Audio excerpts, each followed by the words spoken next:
Hello everyone, welcome pong muli sa ating daily devotions, and as we go back to our reflection on Psalm 13, we'll be looking at verse 1 to 2, right? Share ko po yung Bible ko sa inyo.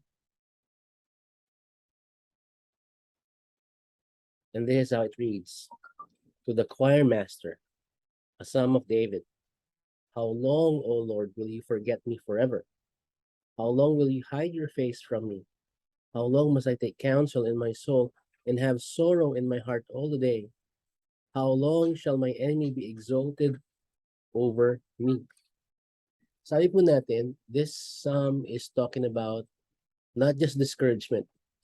Pwede natin sabihin discouragement magnified or amplified. This is talking about despondence or despondency. Yung punto po sa buhay natin, mga tao, na kung saan pagsunod-sunod ang ating mga dinadanas na difficulties and trials, then at times we feel like so overwhelmed, and at times we feel like giving up, and at times we feel like God is not listening to us, or maybe you may have gone to the point of saying God has forgotten about me. And so sa unang dalawang talatang ito, might natin na ano man ang pinagdaanan ni David. We are not sure kung ano pinagdaanan niya, and definitely this man of God has gone through a lot, and whatever it is that he's going through, he feels desperate, he feels abandoned. Pansinin po niyo sa unang dalawang talata, we hear the complaints and the longing and the groaning. How long, how long, how long, how long? Telling us na may katagalan na po siguro ang kanyang dinadanas. Maaring as he is going through, he's waiting patiently, pero I think his patience is running out. Himay-himay natin ang mga panaghoy na ito. First, he said, how long, O Lord, will you forget me forever? So he feels like God has abandoned him. Nakalimutan na ako ng Panginoong Diyos. And if you'd be honest with yourselves, maraming mga pagkakataon na tinanong natin sa Diyos yan.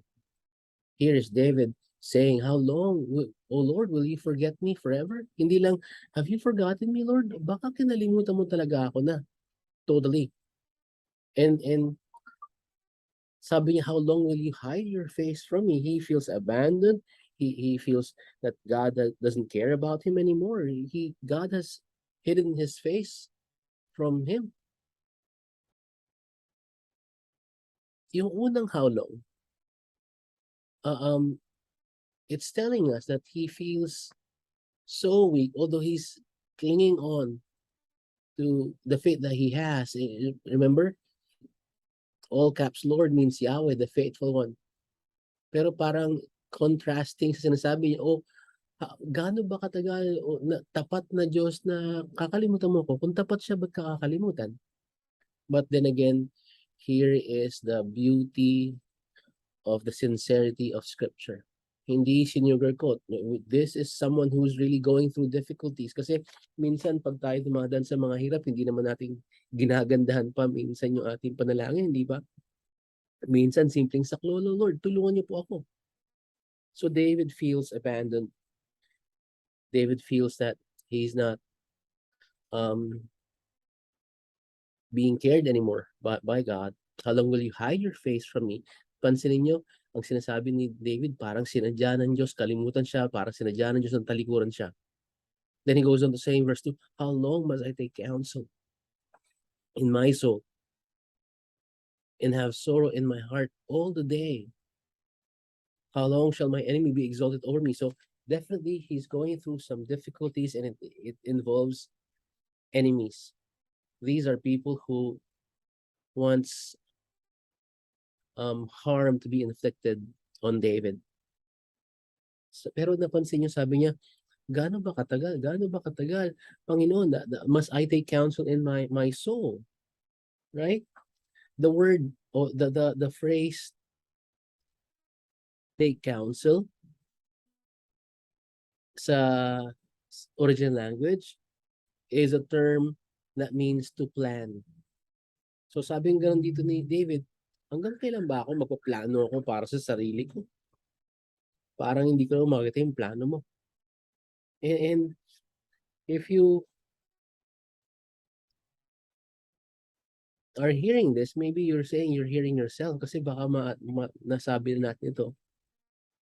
Hanggang kailan ba, Lord, parang tinabayaan mo na ako na lang ba magpaplano nito? And again, the simplicity, the honesty, dear ones. But take note, napansin natin that as how long must I take counsel in my soul and have sorrow in my heart all the day? Ano napansin natin? As he was planning on his own, all he had are sorrows all the day. Let me pause for a while and share with you some passages. Proverbs 3, verse 5 to 6. Ano sabi ng mga ngaral? Trust in the Lord with all your heart and do not lean on your own understanding. In all your ways acknowledge him and he will make your path straight. Proverbs 16, verse 3. Commit your works to the Lord and your plans will be established. Proverbs 16, verse 7. When a man's ways are pleasing to the Lord, he makes even his enemies to be at peace with him. Proverbs 16:33, the lot is cast into the lap, but its every decision is from the Lord. Nakalimutan ni David na pag ikaw nagplano sa sarili mo, yeah, it's not at all saying maging fatalistic tayo, huwag tayo magplano, but maybe he's so hurt that he has forgotten that we need to not lean on our own understanding, but trust in the Lord. And so, naturally, as he was planning on his own, how long must I take counsel in my soul? That he has sorrow in his heart. And he said, how long shall my enemy be exalted over me? Again, mga kapatid, this is David on his knees. Ano napansin natin dito? Ako po, sa observation natin, the mere fact that he's saying, that he's asking, how long, oh Lord, how long will you hide your face? How long must I take counsel? How long shall my enemy be exalted? In his struggle, he understands one thing, the sovereignty of God. Ano ang pinagdaanan niya? May hangganan po yun. Right? It is God who orchestrates and ordains things to happen to you. At alam din ng Diyos kung gaano katagal lamang ang mga ito. All we need to do is trust. All we need to do is be on our knees. All we need to do is, okay lang, kung itong nararamdaman niyo, just make sure hindi tayo matatapos dito. Kasi as we progress in this psalm, here in the first two verses, we see David, right? On his face. Pero napansin po ninyo, ang panalangin na ito, ang na-observe ko po is, yes, he is so consumed at what is going on in his life, but he did not even examine his own heart kung bakit nangyayari mga bagay na ito. Nagko-complain lang siya.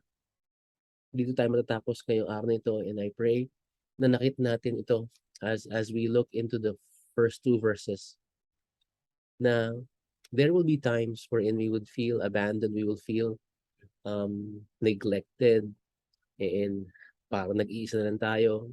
Ang counsel sa atin dito, as we are just skimming, as are we just going through the surface of this section, huwag nating kalimutan na may hangganan ng mga bagay na ito. All you need to do is look at that covenant-making, covenant-keeping name of God, Yahweh, that He is sovereign and He is faithful. All we need to do is like what Solomon said, trust in the Lord with all our hearts and lean not on our own understanding. In all our ways acknowledge Him and He will make our path straight. Huwag nating hayaan mga kapatid matapos tayo dito. Yes, it's okay for us to be on our face depressed and broken, mas maganda nga maging broken sa harapan ng Diyos. Kasi Diyos lamang po ang pwedeng magbigay ng comfort sa atin.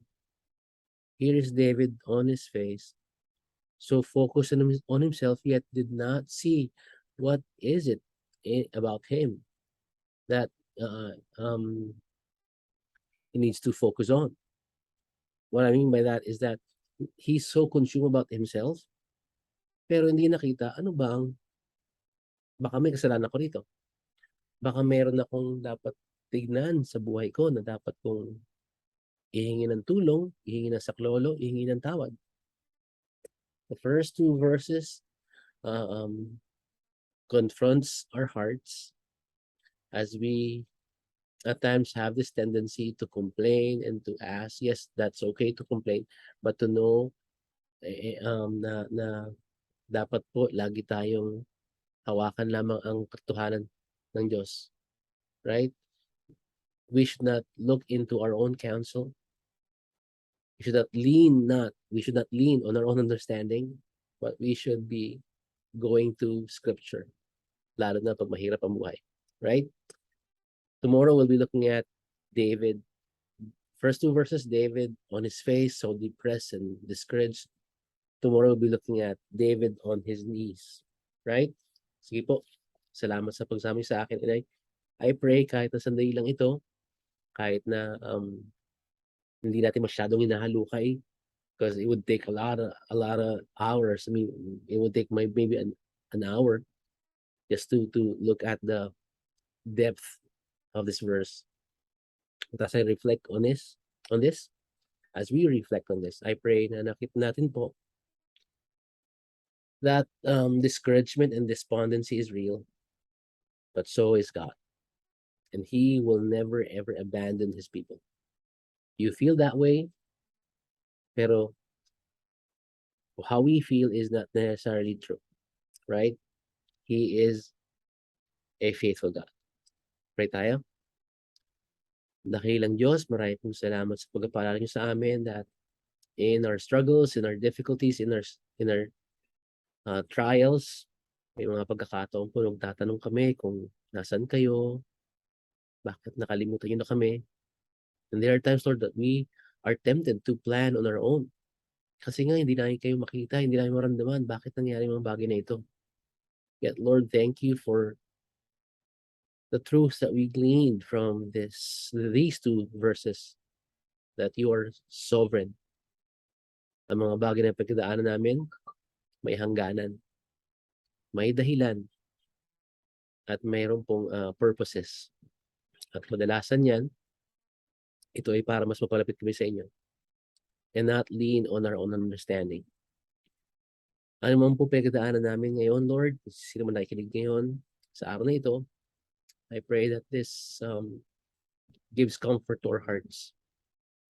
That in as much as we are, that we can be honest with you with what we're feeling and what we're going through, that we should be reminded that we should not lean on our own understanding, but to open your word and be comforted by truths from a faithful God, the God whom we serve, the God whom we love, the God whom we love because He first loved us.